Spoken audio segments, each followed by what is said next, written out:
Dusty, snap out of it! Any of this look familiar? Our constellation contact is on approach. Yeah, but come on. Exploring space? Who does that anymore? Ain't the space we've already got complicated enough?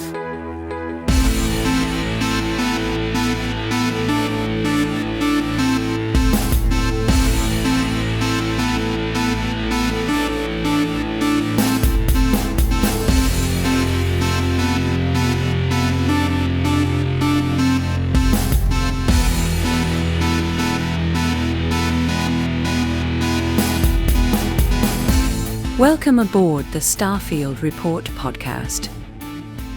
Welcome back, everybody, to the Starfield Report podcast. I'm your host, Kenneth Smyson, and with me, as always, is Jax Wiley. How you doing, Jax? Good morning. I'm doing great. Good morning, captains. Hope y'all find this day wonderful. Yep. And this week, this month, considered how frequently we have been recording lately. Did I tell you guys I mentioned my wife being pregnant last episode. So she's less than 3 weeks, less than 3 weeks. So end of this month. I'm hoping for an October baby though, because my birthday's October 5th. So that'd be pretty sweet if he was born in October. Yeah. Because our daughter's born on my wife's birthday 5 years ago. So, wow. Yeah, so that'd be pretty cool. That'd be really cool if he was born on my birthday. But we shall see. We shall see. So, we're going to go and hop. Well, actually, you know what, Jax? Before we hop into the main quest stuff, we have a little bit of news for the Starfield report. Well, you need a prompt? Well, it'll be prompt because we don't have exactly much news to talk about the news. Right. The next DLC. Dragging this out this whole time is, all right, Starfield says that they're working on something. Yep. It's coming. Yep. Yeah. So you're talking about the little 16 seconds. Was it 12 or 16 second little teaser video that they put out? Yeah. Terran Armada. Yeah, I was hoping to hear something a little more. That came out at the beginning of the week, or was it maybe last week? Been a little bit of time now. Yeah, something around there. Yeah, our over on our buddy's channel, where Jessica Starr is a host, she put up a post, and I'm not sure if she made the post or found it somebody else's third hand, but where the little snippet has like 12 different quadrants in it, and they're kind of flashing, and it says the word Starfield across it. Mm-hmm. But you can tell there's something written in the quadrants there. And so it's got like a puzzle, like separate letters, and so it shows up and flashes a little bit here, and a little bit here, and a little bit here, and a little bit here. And so somebody has taken each one of those flashes and froze it, and then saved it, and then stitched them all together. And it looks like it says something to the effect of Terra Armada. Okay. So there's our report, guys. Now, is it Terra Armada or Terran Armada? The thing is the very two center tiles that would be like right here and right here. Okay. Right. Those don't ever flash up. So those have had to been, whether it's AI generated or somebody, used their arts and crafts and filled them in. So we're not 100% sure, but it doesn't leave a lot left. And I think you're right. I think it's Terran. Yeah. Terran Armada. Okay. Either way you look at it, has something it's referring to, would seem as it is referring to something about Earth. That's, relatively widely known as Terra firma. I don't know what the N on the end means. Terran. Maybe that's wasn't there one the Terran Preservation Society? Yeah, it's the Crimson Fleet quest. Not to be too spoilery, but there's that one quest where you go above on the cruise ship. and it's the Terran Preservation Society is present there, and Well, they're just a bunch of rich elite, philan- yeah, rich philanthropists, aka elitists that just Yeah. like to, try to look cool with all the money they have. Yeah, spending money at each other. Yep. It's like, oh, here, I'll So, give you $1 million this time, and the next time it's, oh, that person gives this person $1 million. They're just passing lots of money around, yeah, but yeah. right. So, It really gets anywhere and does anything good. I Sounds mean, familiar. just completely spitballing the idea of, okay, what could that mean if it's related to the Terran Preservation Society or kind of in that vein, and it's called Terran Armada. Is there some possibilities I've thought of? One, there's a hidden breakaway culture on Earth called the Terran Armada that we don't know about yet. Maybe they were subterranean and they've rebuilt themselves and are able to finally start fleeing the Earth or venturing out.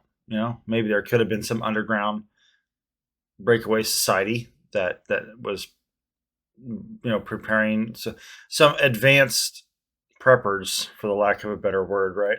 They have their underground bunkers. Yeah. Not that we don't know anything about bunkers in Bethesda fandom, eh? Nope.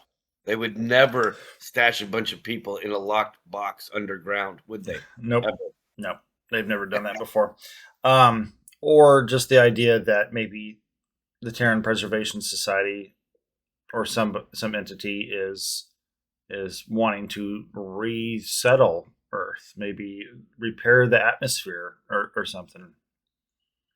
That's kind of what I'm leaning more towards an idea like that, where it's maybe one of these rich folks has decided to take it a step further and actually do something about it.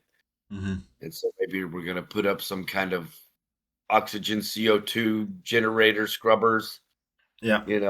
Who knows? And maybe it isn't anything more than very tangentially attached to whatever the new DLC is going to be. I mean, it may not have much of anything to do with it at all. Yeah. It's so vague. It could mean anything. Yeah. Yeah. But yeah, a lot of people thought the next DLC was going to be called Starborn. Starborn, of course, which would have made sense, because back when Skyrim came out, they eventually had the Dragonborn DLC, which was the big final DLC. But yeah, it'll be good to get some new content. Obviously, there's some incredible mods out there. Watchtower, for example, which I still haven't even fired that up yet. All right, so this week we are going to be hopping right into Shattered Space DLC.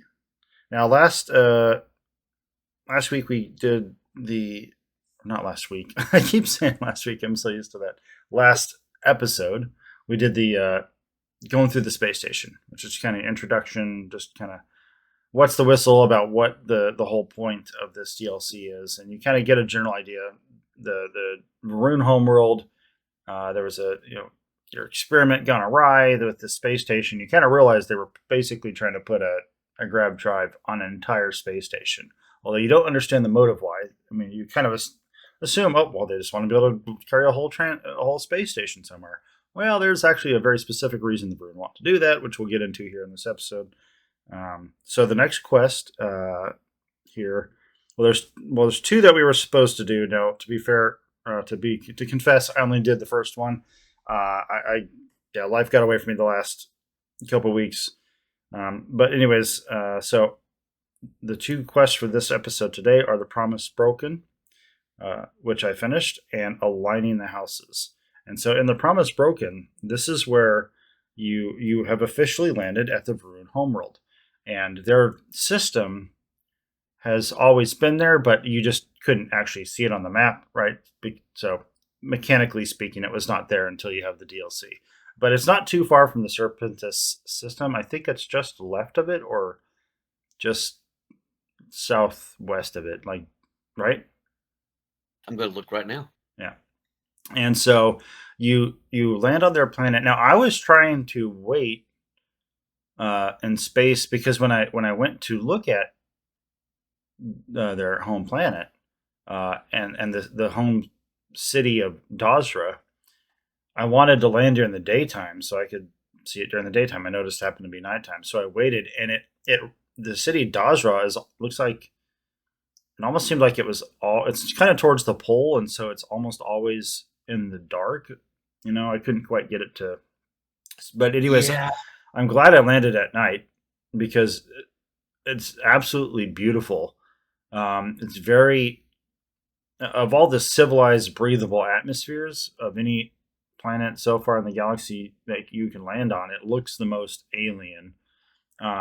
There is some critters and there's fauna and flora once you get out the city, but the you have like this kind of perpetual northern lights, kind of reddish glow in the sky, Mhm. and it just really was a cool looking city. The architecture was unique and very very pretty, with the buildings, just the design of the city. It's a little more sprawled out, which so the merchants seem to be kind of scattered around everywhere. So I'm not sure if I'm going to be too much of a fan of that. But they've got their capital ship right there, Mhm. right sitting docked. It's I mean it's so big it doesn't really land fit on a landing pad because it's a class M ship. I mean, imagine if the Vigilance was landed on a planet. That's basically what it is. Huge Yeah, ship. I think there's some more to that story of the ship being there that we'll find out a little later on. Okay. Yeah. Now, of course, I do have Andresia in tow, and I'm married to her, so I wanted to see what that brings to the table because a lot of people have said, um, that it's good to have her with you.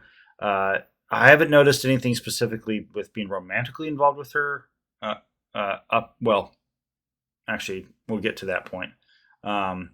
But up to this point, like in the first mission on the Oracle space station, she kind of said a few vague things that added a little flavor, but it was literally just a couple lines.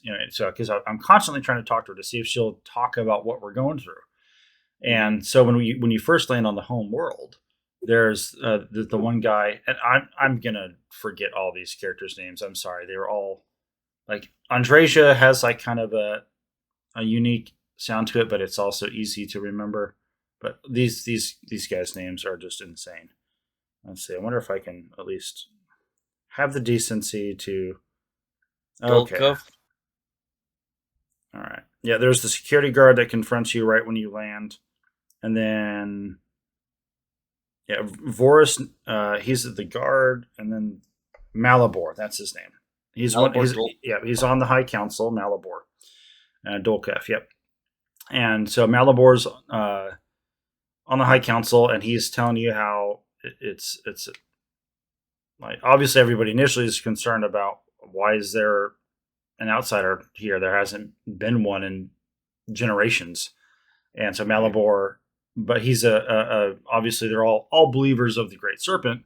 So, but he kind of takes the approach of, oh, the Great Serpent must have sent you, right? And so Right. he's more receptive, but he says, well, basically, you need to join our religion to help us. I'm Well, like, in your opening statements when you're mhm. talking to um what's his name? Akazo? Um the guy that's still the phantom, but Oh, you can hear him. a Nosco. Nosco. That's Mhm. it. I think he appears right now, doesn't he? Or at some point right in this, Shortly hereafter, after your initial conversation and with that's when he decides that you're Malibor. serpent because you can talk to a Nosco and he can't. So obviously the serpent Yeah. has sent you Well, as an you can hear him. yeah. Whereas they can see him appear, but they've never been able to hear him. So I'm assuming probably with you being Starborn, maybe that's why it's you have an ability to hear what he's saying. Um, but yeah, so you talk to Malibor, and he tells you he wants you to be part of their people, which that doesn't make sense to me. It's like I mean, it does in a way, but at the same time, if they're dealing with this catastrophe, well, why are they requiring you to become part of their culture to help them. Like, Well, shouldn't. I'm sure it's just to reduce friction. The whole, look, I know this is just a formality, but Mhm. nobody in town's going to get it. If I convert you to become, you know, uh, in our religion, then at least that reduces the friction of all of our citizens, because we can say that you worship the serpent, Yeah, worship, right, and you're part of the Varun now. So you guys give him a break. He's going to help us. yeah, that's If you say true. you're not, then you're like, well, we can't let the insider in here and all of our secrets and all of our stuff and looking at all.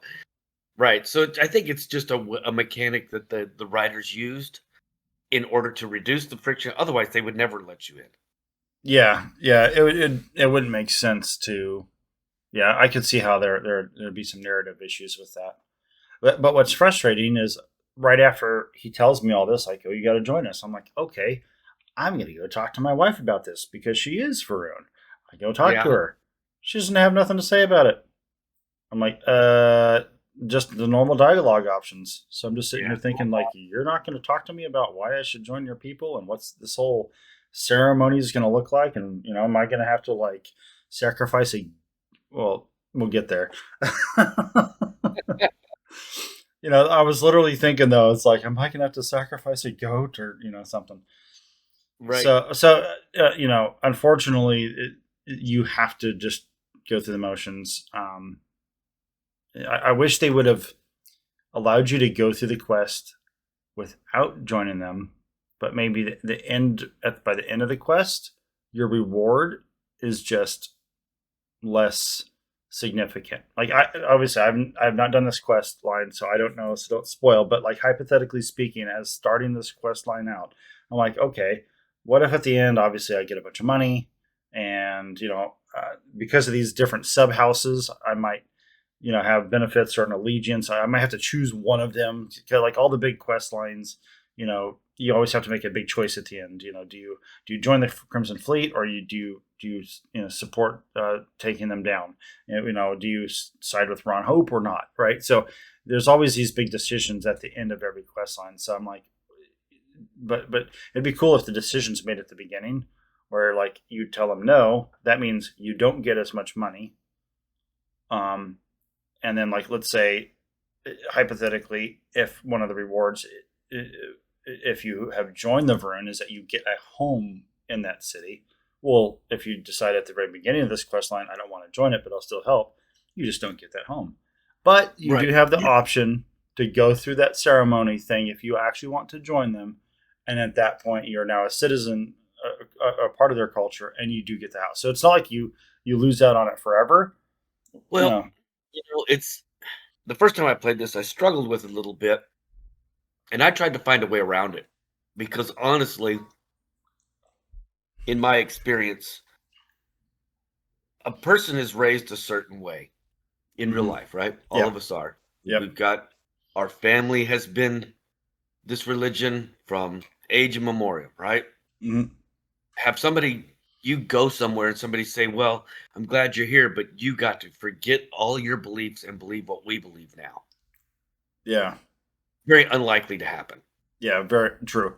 I'm willing to help you out, but Mm-hmm. I'm not willing to just throw my entire belief system by the wayside just to come here and help you. You know what I mean? Yep. So I struggled with it. I was like, I don't really want to do that. My character I would never do that. I don't think this character would act that way. But I mean, you got to be very, I don't know what you would call it, religiously flexible. You know, Yeah. Yeah. You have to be, which, yeah. very pliable, So believable. with this character, my space trucker, I'm role playing myself as best as I can in the context of this fictional world, 200 Yeah. years in the future or whatever it is. And so I had to think about it and like, okay, means that I could not simply just help them without joining them. I had to try to like headcanon like why I would be in a position to join them. And if you look at the two, because none of our modern day contemporary faiths are represented in the game. Like I'm a Christian, I've got Muslim friends, So you don't Hindu or Buddhism is not in here, right? They only have two religions, and one is the house of the enlightened, which is they're not. You can be atheist and be in it. It's more of a belief system where then there's what's the other religion where you actually believe in a creator. Why am I drawing a blank? Mateo's part of. Yeah, Mateo's part of it. Universal, House of Universal, and so they believe in a creator. There is a creator being that has created everything, and so that's what Mateo's a part of, and well, Keeper Aquinas, that's what he's a part of. Yeah, and so I kind of assumed Mike, even though I didn't choose it as a background because I didn't have enough options to do it, because I did. Can't remember which ones I did in my first universe off the top of my head. Anyways, I kind of assumed my character would have grown up enlightened. But in the context of the universe, it doesn't specify who the creator is. It's just a vague, there's a creator. And so if I'm actually following a logical spiritual journey in the context of that universe, I would have probably at this point thought to myself, well, wait a minute. I've always believed in a creator. But I don't know the specific name or who this entity is. It stands to reason I would actually gravitate towards the Varun faith then, because it's a named entity, an actual person you can apply the title of creator to. It's the Great Serpent. It's a specific person. It's no longer this vague, the maker, right? So I think to a certain extent I probably would, or at least that's how I can rectify or justify it in my head, that would make sense why I went down this path of joining them and viewing it as part of my faith. Let me put a caveat to that, especially because now I get the chance, you get to talk to them about the zealots.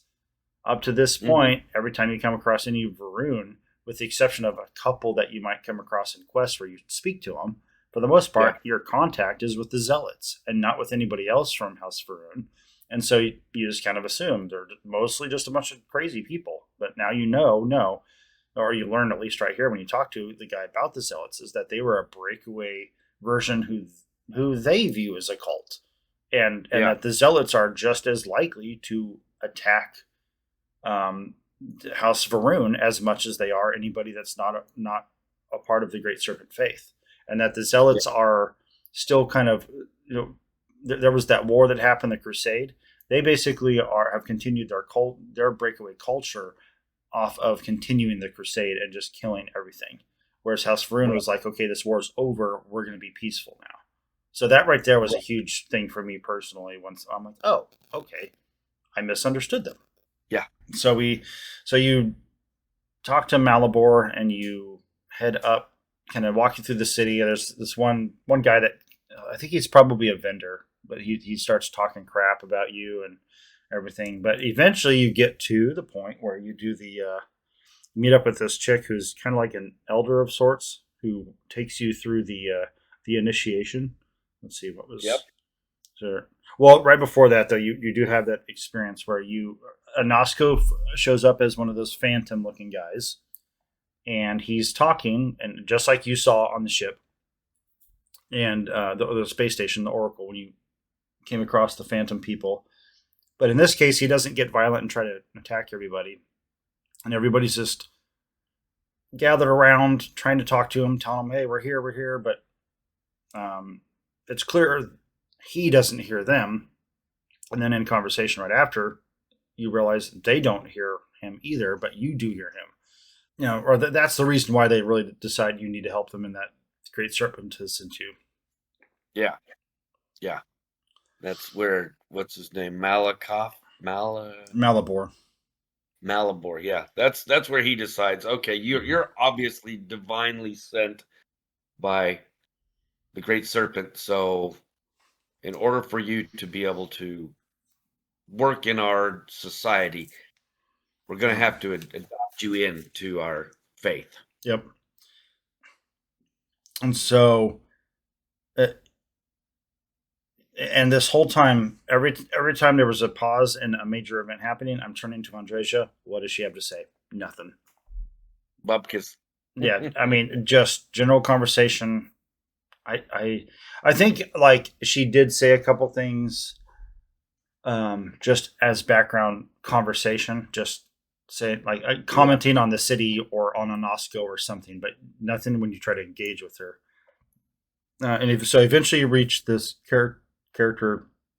I thought she was called an elder, but she's called the Herald. Her name is Inaza, and she speaks to you as you go through this. It's a cave system where there's like these different stations. Kind of a lot of religions have that. Like in Catholicism, they have like the Stations of the Cross. I think it's like whatever. And then, so in this one, you're just going through a cave to get to the end. And it's called the Serpent's Path. And there's these altars set up where you get to, in some cases, interact with something there. And you just kind of, and you can hear her constantly talking as her voice echoes through the cave system. The first one is you blow out a candle. The next one is cast aside your burdens. Yeah, that's what I'm showing too. Yeah. Candle, your burdens. Now, so in that case, there's like this little altar thing that you get to, a little fire. And I was like, well, what would I get rid of? Like, what would I actually feel motivated to get rid of? Did you destroy anything in the fire? I don't think you have to. I think it was optional. I'm pretty sure I did, and I think it was like a bottle of alcohol or something. It was not real meaningful. I didn't throw gear, super expensive piece of gear in there. Yeah. Well, I had the one. I actually thought about a bottle of alcohol for a moment, but the only one I had was Bog's Grog, and I was like, "Oh yeah." I didn't want to throw it, not because for me it was. It's the only bottle I'll ever have of Bog's Grog because I've already completed the Crimson Fleet, right? So I don't want to lose that. I just need to put that on this display somewhere. I've got Robin Locke as my companion going through this, and she likes it when you drink alcohol. Ah, that's right. So every once in a while, she'll make a statement. It's a random statement. It's just programmed in, and she'll say something to the effect of, "Boy, I sure could use a drink about now," or "I could use a drink after that." And at that point, that prompts me to stop what we're doing, dig in my pack, and I hand her a bottle of booze, and I drink some booze, and we get all happy, and she's like, "Oh, that's a lot better," right? So I was thinking just now, I didn't do this because I didn't think of it at the time, but man, she'd have probably gone off if you'd have thrown a bottle of booze in the fire. Oh yeah, why's the rum gone? She'd go Jack Sparrow on you. Why did you throw away the booze? Right. Now, okay, so that's interesting. That when you drink booze, or when you give her booze, does she immediately consume it? She doesn't say anything. Okay, so you're just kind of when you drink it, she reacts. So that's your role play. Okay. Yeah. But when I drink, she does say something. You get a little tipsy, and she's like, "Oh, that's better, Captain." Gotcha. And then it has the little thing up in the corner that says Robin liked that. Okay. Yeah, so it's more just the improving my relationship with her every time I do it. Yeah. So more just the role play of pretend, like I do that constantly, and pretending my companions do something that that they don't actually do, but they would do realistically. Right. They did it behind my back, sure. Yeah, of course. I wasn't looking. Yeah, so let's see. So I had to think about it. I was like, well, what am I going to get rid of? So I was like, well, if this is a true test of faith and I am stepping into a deeper part of my spiritual journey, attachment to my life, especially in the context of being a Starborn, I'm like, well, if I have faith in this God and I'm supposed to help the Varun, then I'm not going to die. And at least not in this spiritual pathway thing you're doing. So I took all of my emergency kits, my trauma kits, and my med kits, threw them in the fire. What? I'm like, I better not need this health. And so then I think it's the very next one. I see the cage and the animal in there. I'm like, it's not that big, but I'm just having these like PTSD moments from Monty Python with the rabbit. I'm like, oh my goodness, please don't tell me this animal is going to be the most vicious, deadly thing. And I literally just hucked all my med kits in the fire right behind me. But then that one, it's just, this is, you sacrifice the goat. I'm like, great. And so it's just, it's like a goat-sized creature, and he doesn't attack you or nothing. He, she, whatever. I felt a little sad because I'd like to think that as part of a sacrifice, you're like of an animal, and I'm not even. I mean, I eat meat, so I'm not vegan or anything. But like I'd like to think that as part of sacrificing an animal, that you would dress it right. You would use all the meat for food. You would use as much of the animals you can. It would have been nice if they incorporated that a little bit into this part, but I don't know. Just a nitpick. Yeah, but I understand what you're saying. But I don't think that's how I don't know how you would bring it up, like in the Roman times when there would be an animal sacrifice, they would just completely burn the animal. True. Right? Yeah. They just torch the whole the thing. whole point of it was your sacrifice. You don't get any of it. None of it's yours now. You take the very best that you have and you give it to your higher power. Yeah. God. Okay. And he gets your best. You don't get any advantage of the best. You're sacrificing that. You're giving it up. Okay. Okay, that's a fair point. So, so you sacrifice the animal. When there's a leap, like there's a big chasm, and you got to run. Before that, you got to meditate, and you meditate in that pool, that little pool right in front of the altar, and it's the kind that permanently hurts, or not permanently, but it temporarily hurts your health bar with the orange red thing, so it like stunts your health. And I sat there, and it's like my thing's like click it, tell me I'm in poisonous water, and but eventually your character just stands up, and by that point you've lost about 20, maybe 25% of your health has been dented, which obviously you can get taken care of later. Oh, and then you choose the effigies. Yep. Which ones did you choose? There's 4 of them. Became the diviner. I can't remember. There's strength. Oh, I see. That actually has a different title based on your combination thereof. Okay, so there's strength, perseverance, devotion, and obedience. And so, what are you called? You have to pick 3 out of the 4. 2 out of the 4. I think I did strength and perseverance. Well, that makes you the vindicator. Okay, whatever it was that gives me the diviner. It was perseverance. Diviner is devotion and perseverance. So yeah, commitment. So I'm committed to the task. Mm-hmm. Well, both of those are pretty much a commitment type of a phrasing, right? Yeah, it's kind of Well, perseverance seems to be like you keep going no matter what. I mean, right. I mean, so I don't know. I chose perseverance, but I couldn't decide the other 3. I didn't really feel like strength was going to be it, but devotion sounds too much like perseverance. And obedience, I'm not the best with obedience. So I didn't want to choose. I didn't want to choose obedience. So I just chose strength because the other 2 just didn't sound good, and so that's the vindicator. But now there's no stats or anything. The only thing it does is that's what when you come across people, they refer to you as one of those. So it's basically like a clever way of giving you a title that people address you as, so they're not just saying, "Hey, you," or "Hey, random dude." Hey, outsider. What do you? Yeah. So now you've actually got a title in their society. Yeah.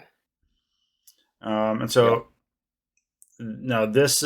So once you finish that, you do that leap. Or wait, do you do the leap before that? I think. Yeah. Okay, you do the leap before that. And then, at this point you're done. Earlier on in the cave system, you do come across some dwellings actually, where it was the original. That's where the original Varun settled, because they were a colony ship, right? So they settled in here, and the Jalan Varun, was that his name? The original leader of the Varun. You go into his original room, and there's a safe there. I cracked the safe just to see what was in it, and with no intent to take anything, which because I would have just been curious what was in there to see if it was relevant to this journey. There was just ammo, and there was a gun with the Furious. Each hit does more damage, which each consecutive hit deals more damage, which frustrated the crap out of me because I'm using Dark Star where I can make my own legendaries with my codexes, and that's the one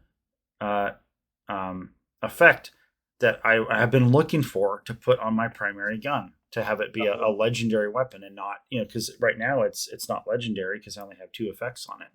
That's the one I've been wanting.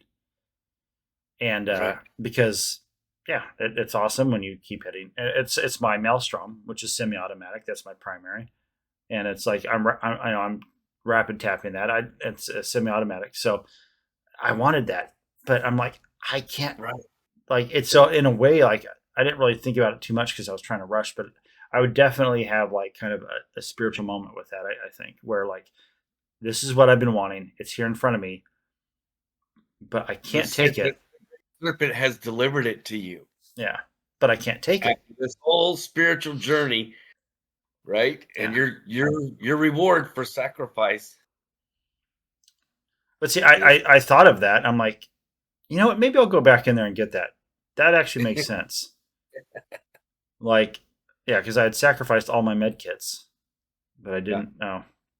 So, but my initial thought was like, I can't take it because this is just, I'm not getting anything. This is about me giving myself to this faith and not getting anything in return. But so you get to the end now. Okay, you said you had Robin. Was she outside waiting for you right as soon as you left the cave? Yeah, I believe so. Okay, and I'm assuming she probably didn't have any dialogue specific to. Okay, so this is the first time Andreja actually initiates conversation, and she comes running up to me even before I get up to it, and Ara or whatever her name was, and she kind of tells me some superficial stuff of just being glad that I'm on this journey and like I'm one of them now and stuff like that. So that was the first, and I think I was able to say a couple things back. So not a whole depth, deep conversation, but it was just kind of good to have that. And she had that kind of very sentimental sound of the voice where I wonder if she was just a companion, if she would have even had that conversation with you, or if it's specifically because you are married, then she wants to talk to you with that level of emotion. Because she had the voice actress put a lot of emotion in that conversation. Okay. And then it's nice that they had some. It would have been, I think most everybody that I've heard have this same conversation that we're having right now about having Andreja with you. Every single person says the same thing. It was nice that they thought about it. I wish they'd have done more with that. Mm-hmm. Yeah. Yeah, especially with this part right here, you think there'd be something more to it. Like, especially where you could talk to her before you go through it. Like, where you could just say, hey, what am I expecting in here? And she could be like, I can't tell you because you just have to experience it yourself. Or, yeah, it would have been, yeah. So then at this point, now you get to go up top and meet with the High Council, which you've already met one of the guys, Malibor. And you're going into the cockpit of their capital ship. That's what you're doing. Right. So Malibor's up there, and it's called the Morning Ship Cockpit. Mourning. Yes. Let's see. Where are the? I don't see the other names of them, but Ekris. Ekris. Well, one of the objectives. No, you got to go. Ekris is the scientist you have to speak to. But I mean, these three houses of House Varun. There's House Varun as a whole, and then I like to call them sub houses. And each of them they're like political parties, right? In a way, with a religious bent, and so, but they all realize, you're here now. Yeah, the Great Serpent is behind you.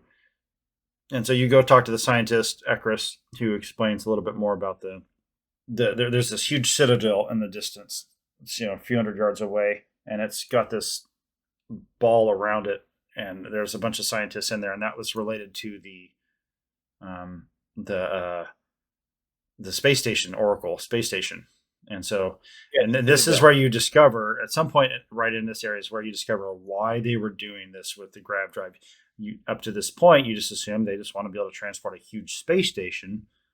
Well, now you realize what they're trying to do is contact the Great Serpent directly. This is their Tower of Babel. Yeah. Oh, I didn't even make that connection. You're totally right. Yeah, it's a Tower of Babel moment, basically. They tried to reach the heavens, and oops, didn't work out for them. Yeah. Yep. Yeah. Icarus and the sun. You could pick a whole lot of different storylines through history, but yeah, it's always you. Man reaches too high and falls. Yeah. Icarus, and then this guy's name is Ekris. I wonder if that was intentional. It sounds the spelling visually looks very different because it's a K and not a C, but when you say it quickly, it definitely has a very similar sound to it. It sure does. I didn't even catch that till you just said it. I didn't. Maybe subconsciously I caught it, and that's why I said that. Yeah, there's the House Kedek, there's House Bethal, and their House Dukef.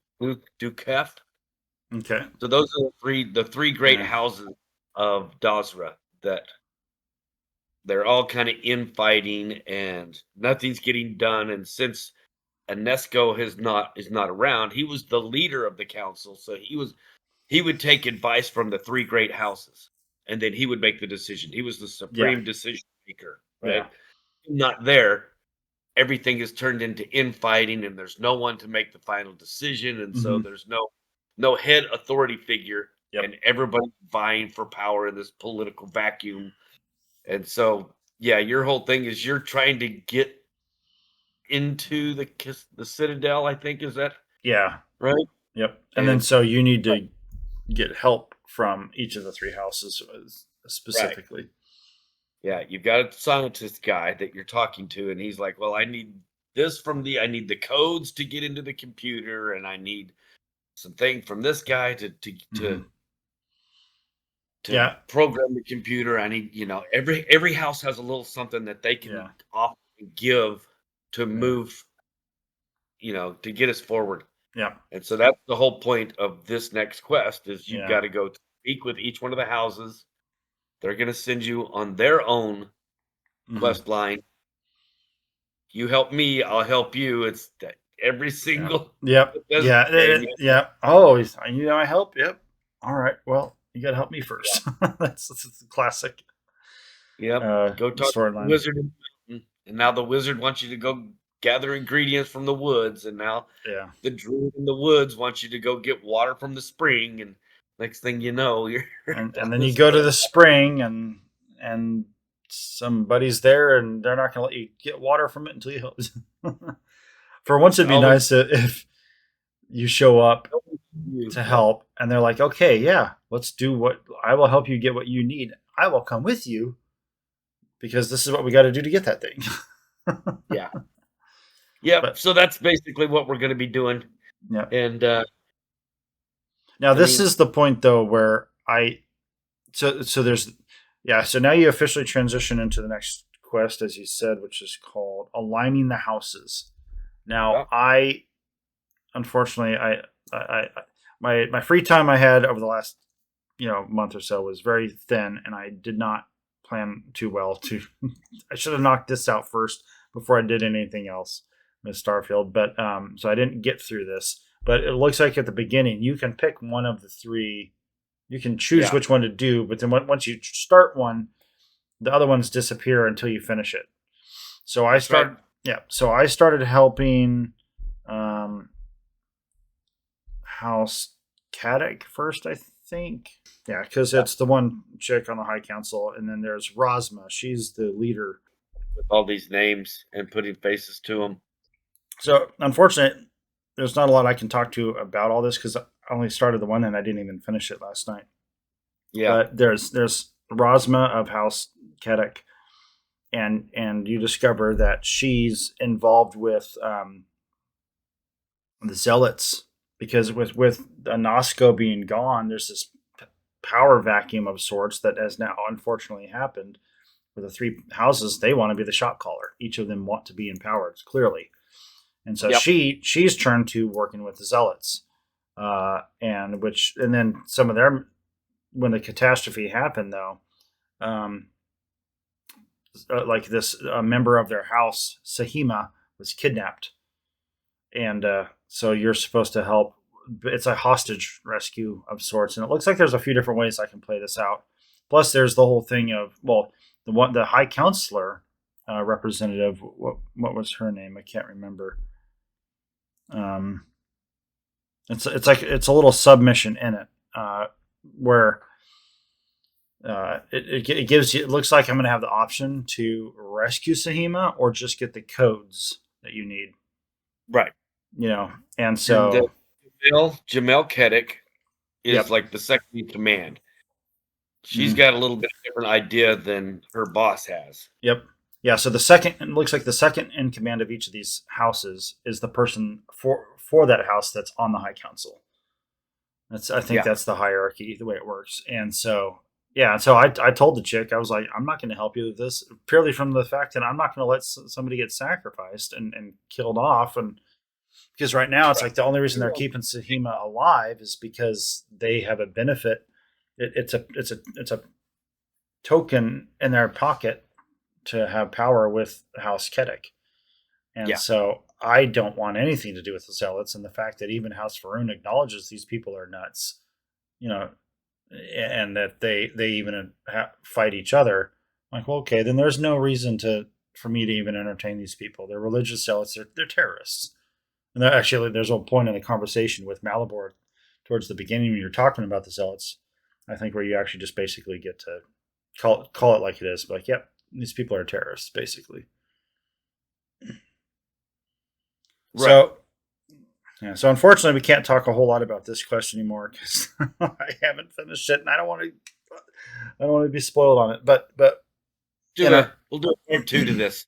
Yeah, we'll do we'll definitely do a quick. Detailed, and I mean, we could talk 15 minutes for each one of these house quests because it's not just a single go fetch and come back. It's usually it's kind of detailed. There's a little more to it. Okay. And just like you thought you was just going to be able to walk through the space station and that would be it, and it ends up taking it 30 minutes, 45 minutes to get through the space station. Each one of these quests are very similar like that. You get to a point, there's a little more.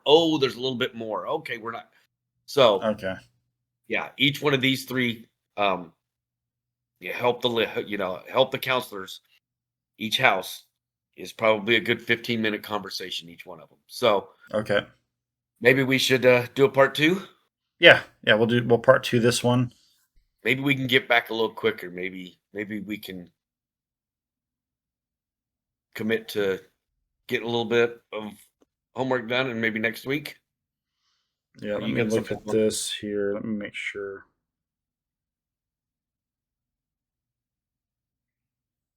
Yeah, shattered space walk. Okay, so yeah, aligning the houses. Or wait, now is this where? Let's see. There's the 3 quests: exhuming the past, the other side, zealous overreach. That's right. Because this is fine. So the aligning the houses is the overarching quest, and there's 3 quests which are specifically named: exhuming the past, conflict and conviction, and zealous overreach. So we were going to do all 3 of those as their own quests, anyways. Yeah. So aligning the houses is like you said. It's once you get started, you'll have 2 quests in your quest log, and one of them you can't really do nothing with it. Like you said, it's aligning the houses. It says go help house such and such, right? Yep. Well, go help these houses, and then you pick the order of which you do these 3 quests. Now, one of them there's a side quest within it called The Other Side, which I think is part of exhuming the past. It's like a side quest within that one. Okay, so Now I don't feel as bad that I didn't finish the homework, because that would have been just that. Yeah, that's basically 4 quests. Yeah, I've gotten all of this done. Okay. This So that's how far I'm a little bit ahead of you, but I've not done the Scaled Citadel. I think that's where I'm at. I'm kind of holding back because I yeah. know so I remembered that the Scaled Citadel is it's a pretty good action packed lots of Okay. adventure going on in that quest. So, but I did help all 3 of the houses, and I was able to go through and do the other side. I didn't realize I had jumped that far. I thought I had stopped it. I'd Okay. just I thought I'd done overreach, conviction, and exhuming the past. But I guess exhuming the past must have rolled right into the other side, and I didn't realize it.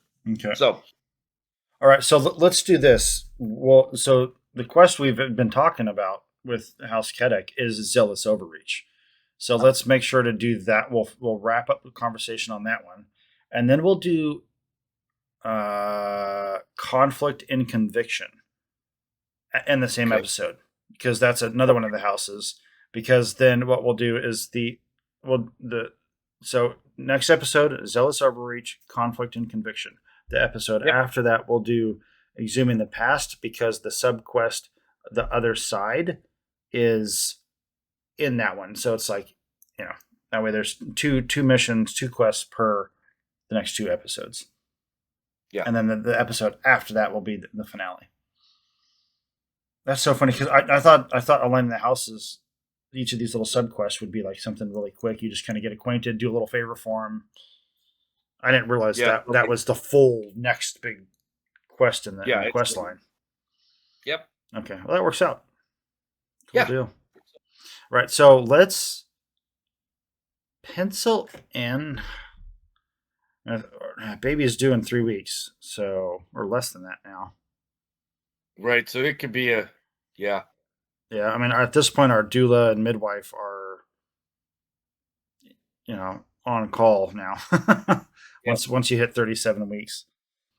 So I'll say we can plan to do a recording each of the next 3 Saturdays, because that would at least get us through these house quests, or sorry, Yeah. the next 2 Saturdays.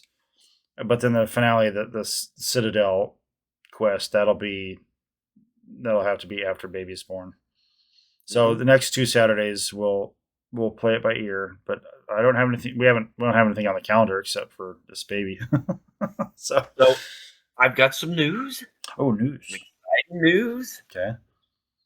Newegg had a sale, Oh. and I purchased a new PC. Woo. So, Master race. right? Well, looks like modding is in the future. Yeah.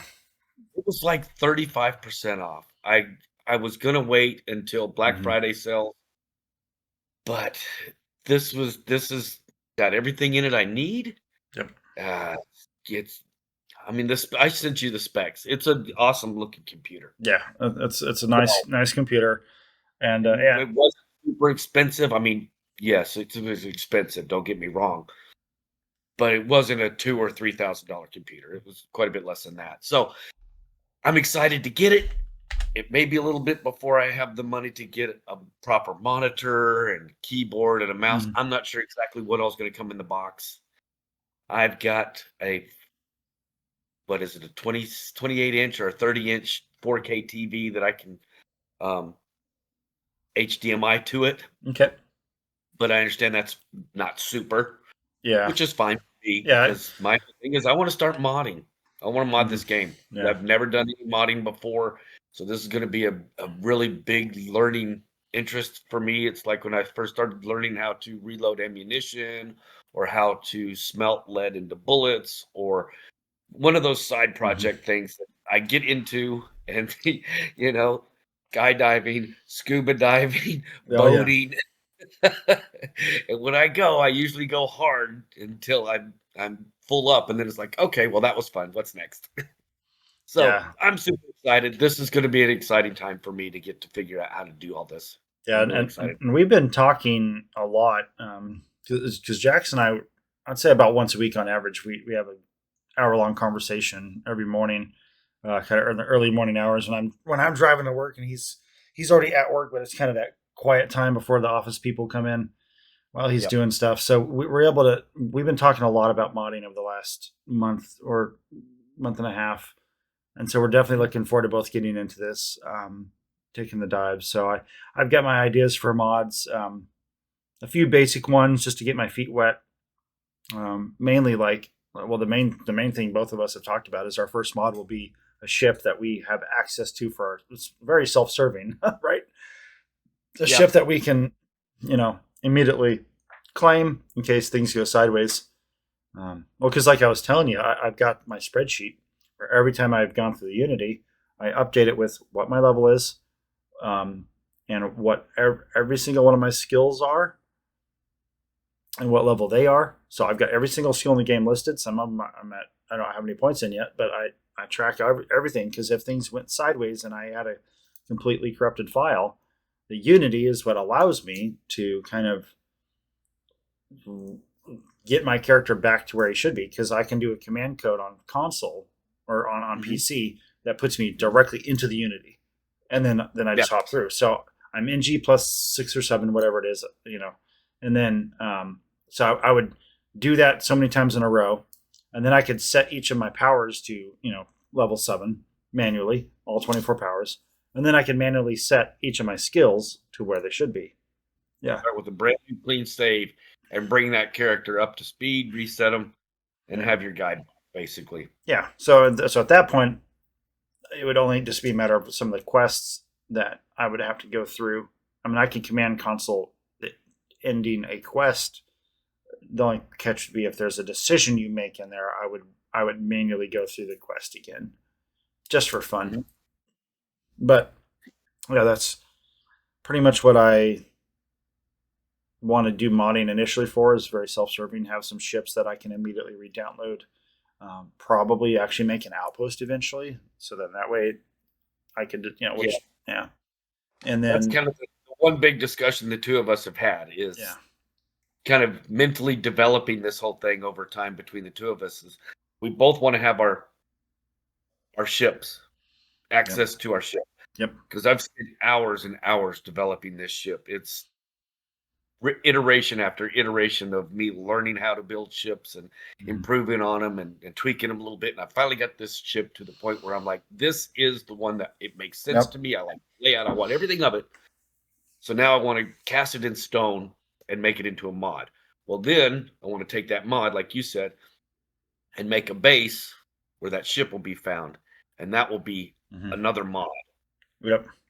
As a kind of a quest, just a kind of a quest mod to go through, in my shoes, walk a mile in my path, kind of a mod. And at the end of it, you're going to have you a small little underground base with a brand new fancy ship at the end of it, and a nice little player home. So that's kind of my goal for modding. That's my ultimate goal right now, because I don't even know how to make a chest with some money in it yet, but and so I'm projecting way in the future for this, but I'm going to use what's the guy's name? Ja on how to start modding, how to make your first in-game mod with it. And he just teaches you how to set your game up and walks you through how to make a chest, place it in the game, and then start your game, download the mod, and go find your chest in game and go, oh, look, I put that in the game. Yay, I did.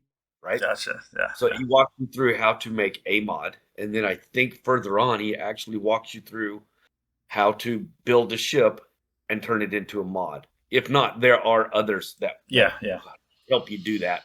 Yeah. I'm pretty sure Crimson Flyboy has a tutorial for that. Okay. I know someone does, but it's hard to watch all that technical stuff and not have a computer that you could sit there and step by step go with them. Otherwise, it's just very dry jargon that I don't understand yet. Okay. So I've been waiting until I actually have a computer that I can work on and follow these tutorials and learn how to mod. And Sweet Pea told me that that's exactly the same tutorial that she used to get started with all of her stuff. So I know it works. Yep. I know the class works. I just got to go take the class. It's going to be fun. Sweet. Yeah. I've got a general idea, which I won't spoil too much here, but my I have the idea of a quest or not of a mod that's based on, how can I say, space trucker. It'll cater to my space trucker sensibilities, but probably be pretty useful to anybody else in the game, and any other player type. And so, if this mod works, this specific mod, the big one I want to do, it'd be a paid mod, but if it's possible to have updates just be free as part of it, whenever I have like a new element for the mod ready, plug it in, and players will that have already bought it, like, hey, there's an update. It's free, and it's not not a patch update. It's like an actual. This is more content, but you've already bought the mod. You don't have to pay for it. You don't have to pay for the new stuff. Mm-hmm. So because the general idea for it will be this new. Let's see. I don't want to spoil too much, but there's a new company or not a new company. So, but there's a company with retail space, for lack of a better phrase, and you can go. So the initial mod will be going into their space, and then but there's going to be you'll see like offices and side rooms or computers that it's like this is a fledgling company. And so the first mod, while it obviously will have some content that's immediately beneficial to anybody, they will know that there's more things to come as they grow. Which as I have time to actually put shit out, right? And so over time, there's like 3 or 4 main pillars to this mod that I've thought of.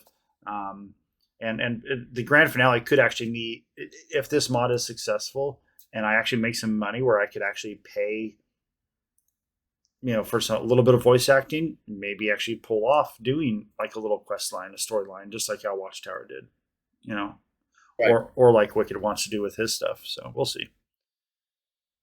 Yeah, it's exciting. So, all right. Well, I think that's going to wrap this episode up, but a lot of fun getting into the hey, on a serious note, I just want to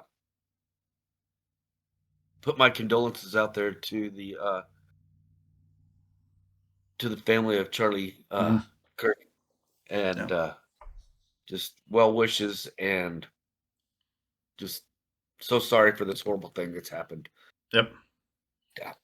Yeah, I didn't really follow him too much. Not exactly my cup of tea per se, but I'm gonna. I don't know, as soon as you resort to violence, that means civility has left, and I don't condone political violence. I wouldn't condone him. Don't condone that he was killed. I wouldn't condone somebody on the other end of the political spectrum being killed. Period. I don't like that. For just a moment, I want to look a little deeper into this, just for a couple seconds here. That's fresh on our mind, but it was 6 or 8 weeks ago. There was another shooting of a senator and wife. In Minnesota. Yeah. And they were Democrats. And then there was the whole, during the presidential campaign, there was the whole thing with the shooting at Trump. So we've gotten into an incredibly ridiculous time in our country that for some reason there are folks that just seem to believe that their feelings count more than anybody else's. Yeah. And we can't have a society like that. We're all equal in the eyes of the law. We're all equal as brothers and sisters of the same nation. That your freedoms stop where, my person is. You can do anything you want out there. I don't care what you do, what you say, sticks and stones, that stuff. But this is my person, and I'm not going to come and get into your personage and attack you. And that's the only way a civilized society can act. And this is ridiculous, and I don't understand it. Yeah. Yeah, it's no place for it, so yeah, and it's I've had some pretty intense conversations with some people. There's some of the best ones have been when there was this past week I was talking to somebody I politically disagree with fairly But we both agreed on that. Like, we want to be able to have the conversation, Right. But then, ironically, there was somebody I politically am more similar to. I can't really talk to them because they don't have an agree to disagree mentality. Even though I believe a lot of the same things they believe, how they go about wanting to see that in the world is very different how I want to see it. Like, we both believe the same thing. I want peace. I want conversation, debate. They just want just do it, law, authoritarianism of the belief, and so, and that's what when you look at my stable of friends, it's like I have people that have very different beliefs from me, but we believe in agreeing to disagree, and that's how we live, and that's how our country was founded, agreeing to disagree. Hopefully things shift to being a little more civil in this country, but we'll see. All right, folks. Well, thank you very much for tuning in to another episode of the Starfield Report podcast. And any final words, Jax? Yeah, captains, just always remember, when you strap your butt down in that captain's seat, you got to drive fast and take lots of chances. Yep. Take care, folks. We will see you in the Starfield. Now that was some fine work under pressure.